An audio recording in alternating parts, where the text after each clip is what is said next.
thrill of the nighttime, the hushed voice and the prowling step, the stir of nerves at the ticking of the clock, the rescue that might be too late, the crime that is almost committed, mystery and intrigue and dangerous adventures. We invite you to enjoy stories that keep you in suspense. Can a man stake his life against $25,000? Can another and cleverer man track him down like a hunter, stalking his prey and kill him within 5 hours? Can you make a bet with death and win? For Suspense, tonight we present Will You Make a Bet with Death by John Dixon Carr.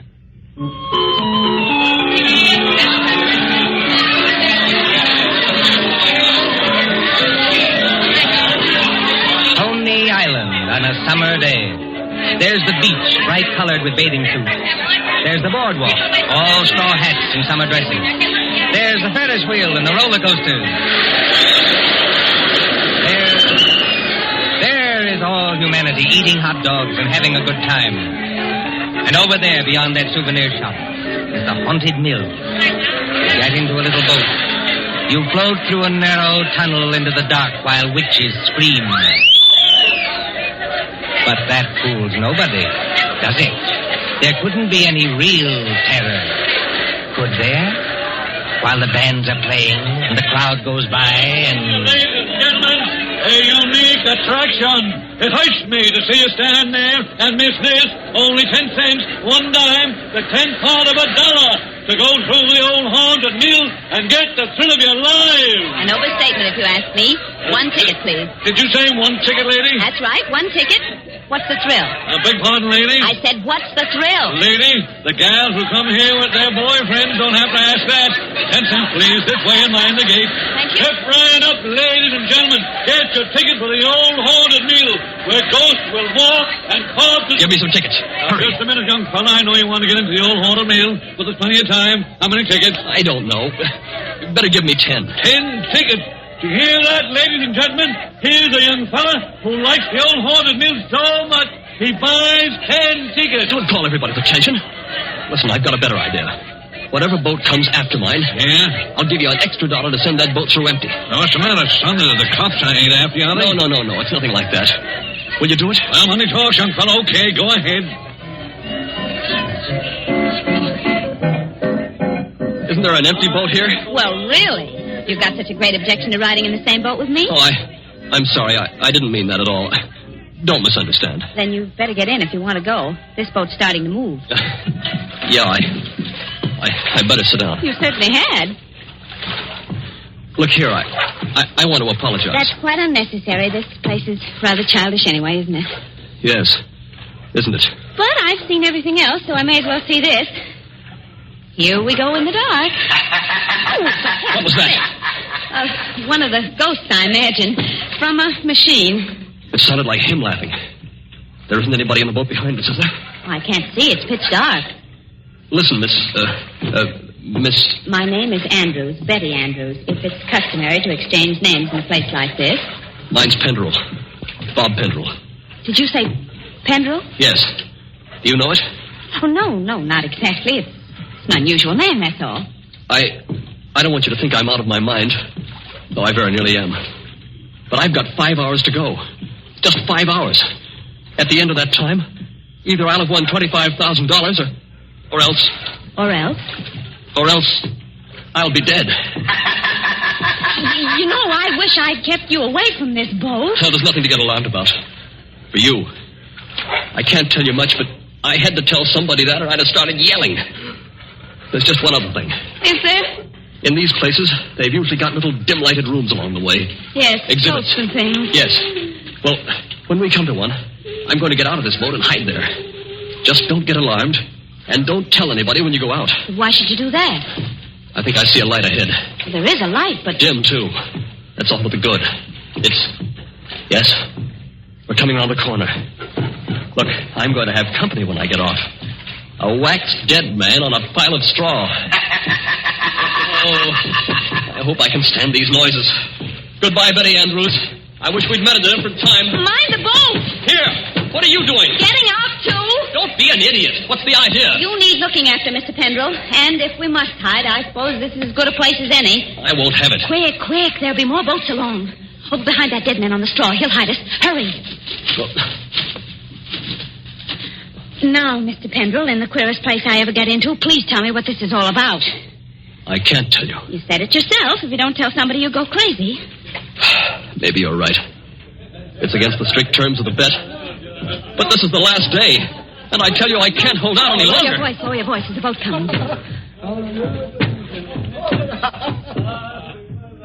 I wonder if you ever heard of my stepfather, John Destry.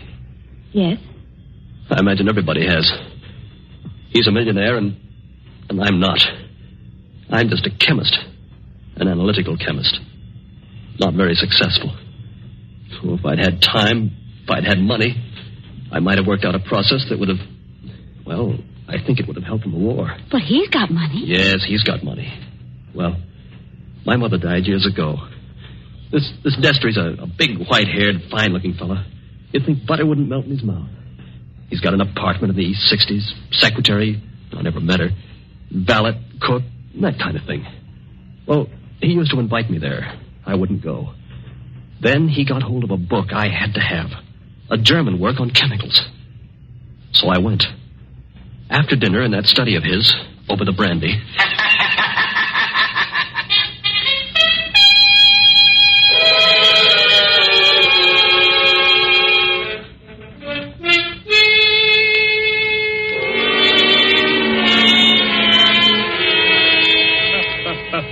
Oh, my dear Robert, you're quite welcome to the book. Don't mention it. Oh, what do you think of this brandy, by the way? It's excellent, thanks. Yes, I thought you'd like it. And now that we're all relaxed, comfortable after dinner, tell me something. Yes, Mr. Destry? You hate me, don't you? Frankly, I do. And always have. Good. Then you'll be relieved to hear I've always felt the same about you. But tell me something else. Did you ever know me to break my word? No, I never did. I'll give you that. I asked you, Robert, because I want to make a little bet with you. That is, if you have the nerve, which I doubt. Well, I'm afraid I can't afford to make bets. You were always careless with money, Robert. Well, I've been thrifty. I saw that when your mother was alive. But you can afford to make this bet. Look here, in my desk. Well? $25,000, Robert.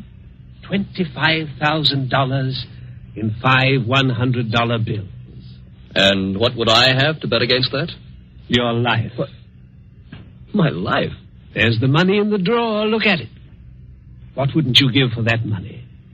What wouldn't you give to have it for this precious work of yours that you're so fond of and that you've failed in miserably? So far I've failed, yes. Oh, I've had a fairly good life as lives go.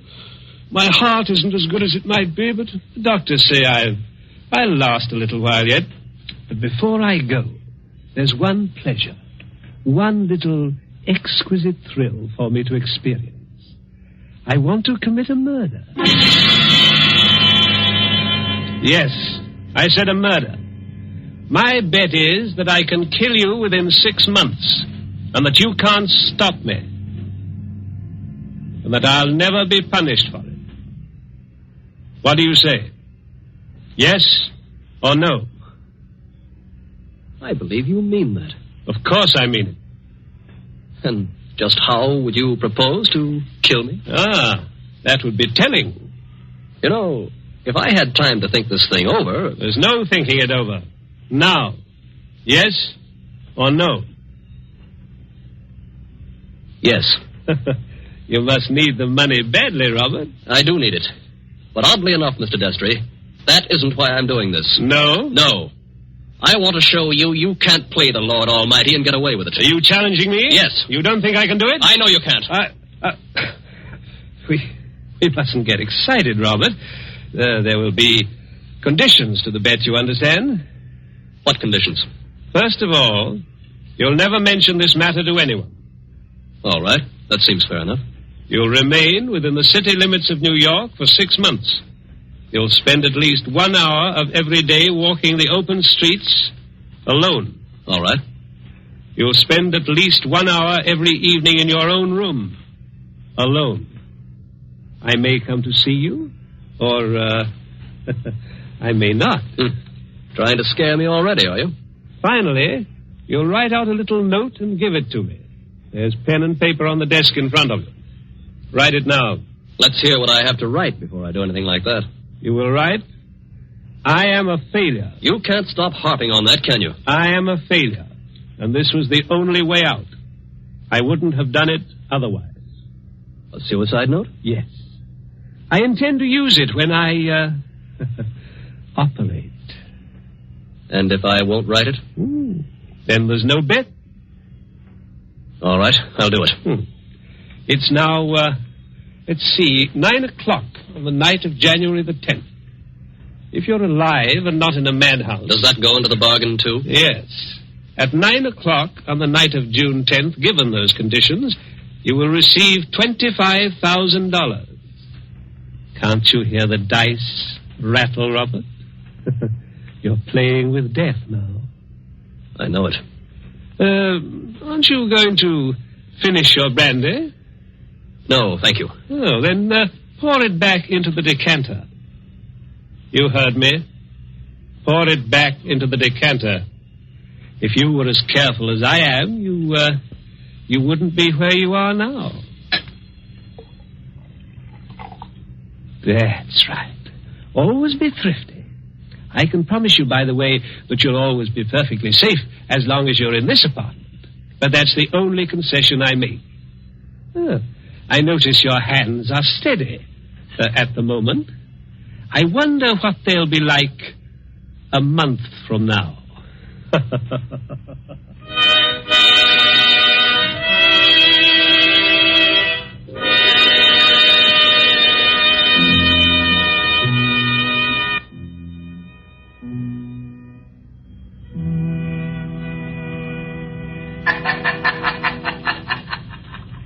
So you were fool enough to make a bet with John Destry. Listen, Betty, I want to tell you what else happened the same night. I got on a Fifth Avenue bus and started to look through that book that Destry gave me. It was a book that I wanted about poisons. Well, just as I opened it, I felt something sharp prick my fingers. I looked down, and my hands were covered with blood. He had sewn safety razor blades in a line down the inside edge of the cover. Oh, no. Yeah. A little white card fell out of the book, and I read it. It said, "See how easy it is to take you off guard? Those razor blades aren't poisoned, but they might have been. Take warning." Betty, that was 6 months ago.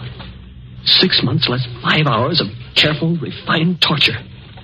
And now, I've got only 5 hours to go. What's he done in the meantime? Nothing. Nothing? I don't understand. Nothing at all. That's the cleverness of it. He's left me waiting.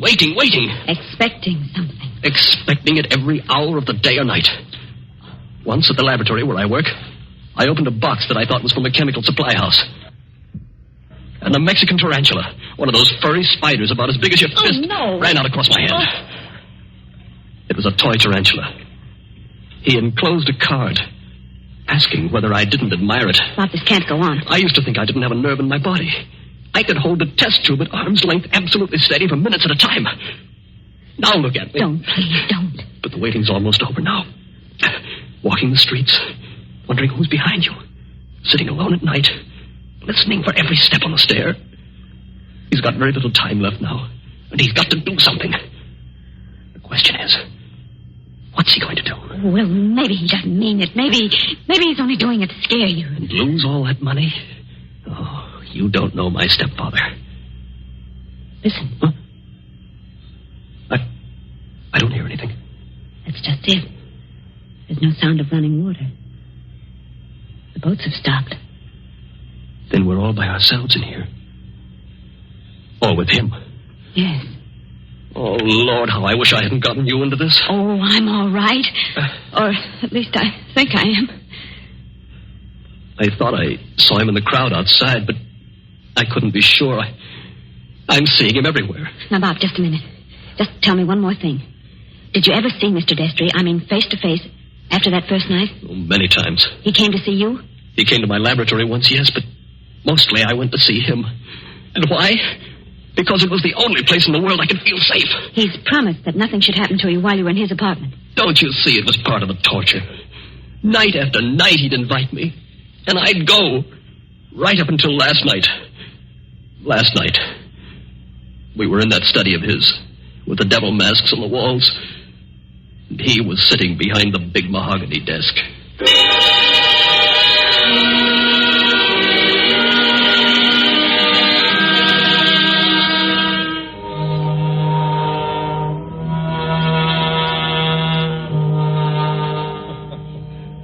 My dear Robert, I'm pleased and even touched to have you here on the last night before you...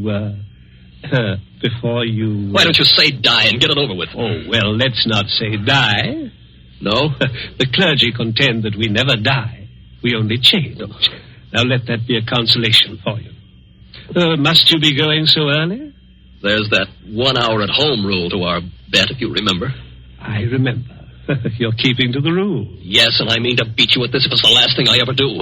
The last thing I ever do. That's an unfortunate choice of phrase, Robert. My boy, you haven't a chance. Something's going to happen to you within the next 24 hours when you least expect it. Will you answer me one question? If I choose. Have you decided how you mean to kill me? I decided that 6 months ago. And you still think you can get away with it? It's a method which has never been known to fail. I give you my word of honor on that. Is it sudden? Yes, and no. Wouldn't you like to know what it is? Good night, Mr. Destry. I think I'd better be leaving. No, my dear boy, you mustn't go yet. Sit down. Pour yourself a glass of brandy. No, thanks. Then perhaps you wouldn't mind pouring me a little. My doctor allows brandy, though I'm forbidden spirits. I notice your hands are shaking quite a good deal. They weren't like that 6 months ago, were they? No. You were full of confidence then. Oh. And it grieves me to see you waste tobacco by lighting a cigarette and putting it out immediately. Well, it's no use lying to you. But I'm going to beat you just the same. You wouldn't like to back out now? After what I've been through? You'd still have your life. I'll keep it, thanks. That's very unwise of you, Robert. Still, you must decide. Oh, I was expecting my secretary a little later to dictate some letters. But now, I think I'll leave her a message that I've gone to bed and turn in myself. Tomorrow is likely to prove an interesting day for both of us. Here's your hat, here's your briefcase, and let me wish you a fond, peaceful, and happy good night.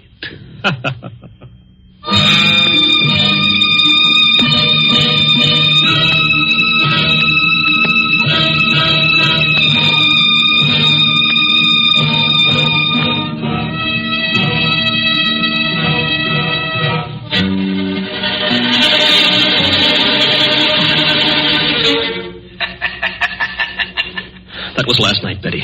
I said I had 5 hours to go. It's less than 4 hours now. If I can keep away from the old devil until 9 o'clock. I wish those boats would start running again. Why? Because it's almost as spooky in here as a real old mill. I know. Even that wax dummy on the straw. Any minute now. You're expecting to see him move? So am I. Now, don't stand up. It doesn't matter. If the boats aren't running, we can hear anybody who comes along. I hope so. Do you think Destry's got in? Bobby can't have got in. He can't even be here. Why not? Because Mr. Destry told me. Mr. Destry told you? I'm his secretary. You know, Betty Andrews, I'm sorry it was you who did this. Did what? You can't guess, can you? Oh, Bob, I didn't come here to trap you or spy on you. If that's what you're thinking, I swear I didn't. No. You only got me to tell you the whole story and lose my bet. I haven't heard a single word you said. Bob, please believe that. He didn't send you here, of course. No. And of course you never saw me at his apartment last night. No, I swear I didn't. I got there late. He'd gone to bed.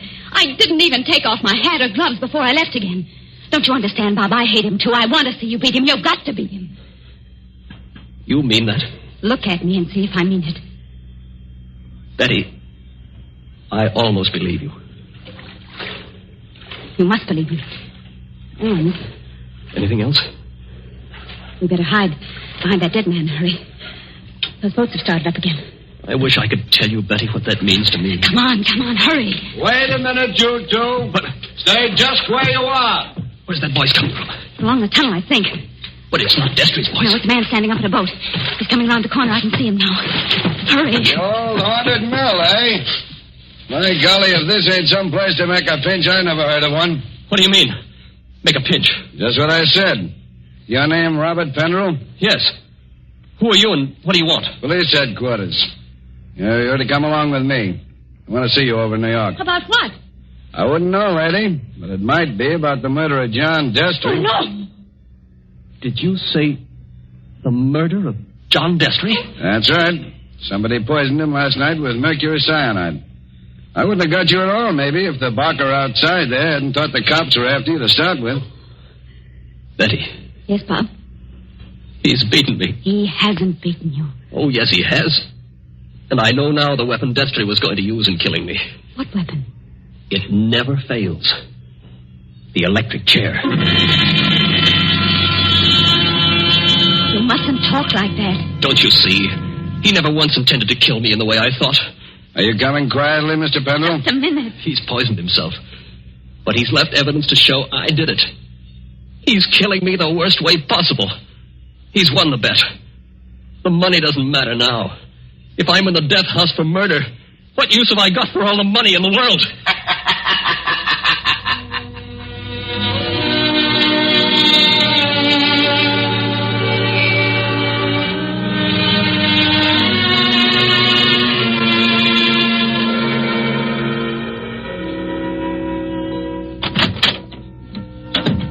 Penrell, let me introduce myself. My name's Mullen, Inspector Mullen. It's a pleasure to meet you, Inspector. It's a pleasure to be safe again. I've had you brought here to my office for a little quiet talk. You're in a jam, son, and I want you to realize how bad it is. You think I don't realize it? John Destry was poisoned with mercury cyanide administered in a glass of brandy. And only my fingerprints were on the glass besides his own. I can guess. Mr. Destry's body was found this morning lying behind the desk in the study. There was an empty glass with traces of brandy and cyanide. Now, we haven't had the full autopsy report, but the smell of that stuff is pretty distinctive. Tell me, you're a chemist, Mr. Penrell. That's right. The boys find that 8 grains of mercury cyanide are missing from your laboratory. Where he visited me a month ago. And in your briefcase, which you took away from his apartment last night... He handed it to me. I remember. We found over $1,000 in cash. Now, take a look at this note. You ever see it before? Well, yes. I wrote it. You admit that? Yes. It says, I was a failure, and this was the only way out. I wouldn't have done it otherwise. Where did you find it? Torn up in little bits. You started to write a confession, and then you couldn't face the consequences. But you shouldn't have left the pieces behind. You're intimate, my boy. Unless... Unless what? Now, if you'd like to confess here and now, and maybe we did a little deal about second-degree murder... Oh, Inspector, why bother to string me along? What do you mean, string you along? There's no second-degree murder on a poison charge. It's the death house and nothing. He saw to that. It's too bad you had to go and kill him, son. Didn't you know he had an aneurysm? A what? Fatal heart disease.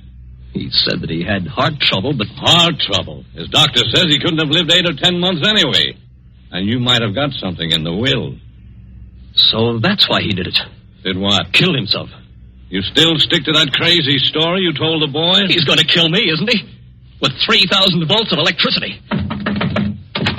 Inspector Mullen. What are you doing here, Sergeant? Didn't I say I wasn't to be disturbed? All the same, Inspector, I thought I'd better do it.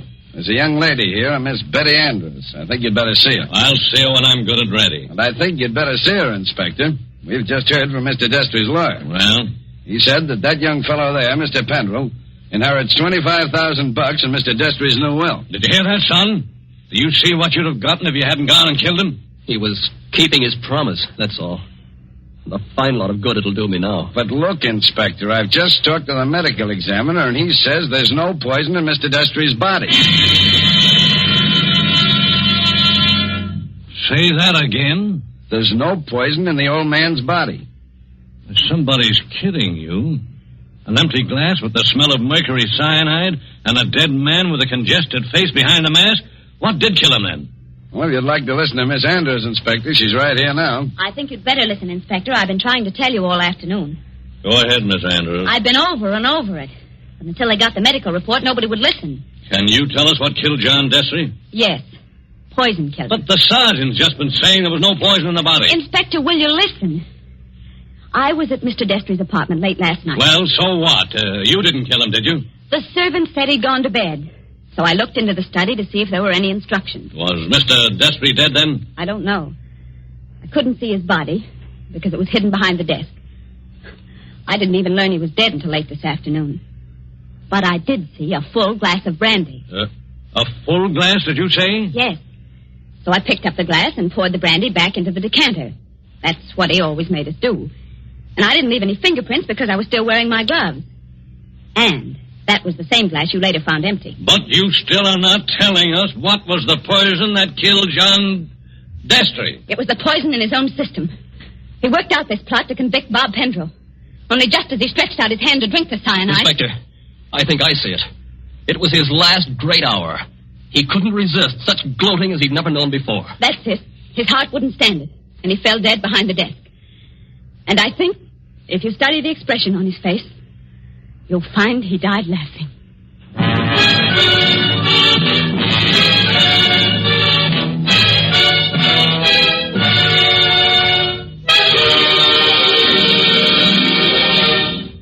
And so ends Will You Make a Bet with Death? Tonight's story of Suspense. The part of Bob Pendrell was played by Michael Fitzmaurice. Betty was played by Leslie Woods. John Destry was played by Nicholas Joy. And in supporting roles were Ted DeCorsia and Charles Slattery. Again next Tuesday at 9:30 p.m. Eastern Wartime. A story dedicated to the thrill of the nighttime, the hushed voice, and the prowling step. Another adventure in Suspense. William Spear, the producer, Mark Slobe, the director in the absence of John Dietz, and John Dixon Carr, the author, are collaborators on Suspense.